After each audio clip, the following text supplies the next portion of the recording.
আলাইকুম। আশা করি আপনারা সবাই ভালো আছেন। আজকে আমরা দেখব সাইলেন্ট হেড কী করে দেখতে হয়। তো আমি আপনাদেরকে ছবিটা দেখাচ্ছি।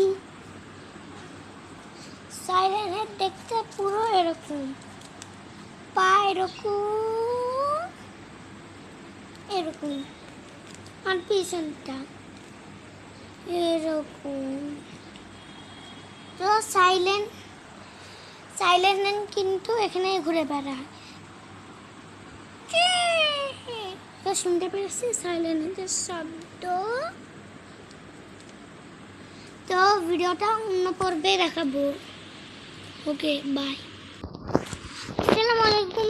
এই পার্টটা হচ্ছে 2 আর আমরা এখন সাইলেন্ট দেখবো।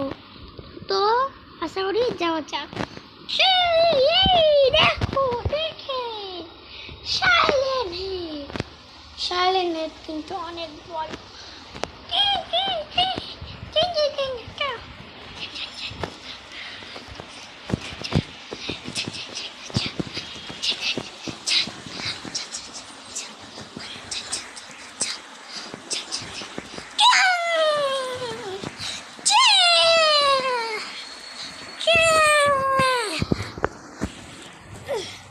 তো আমি সাইলেন্টের কাছ থেকে বেঁচে ফিরলাম। তো আশা করি আপনাদের কাছে এটা ভালো লেগেছে। কমেন্ট করবেন, পাশে থাকা বেল আইকনটি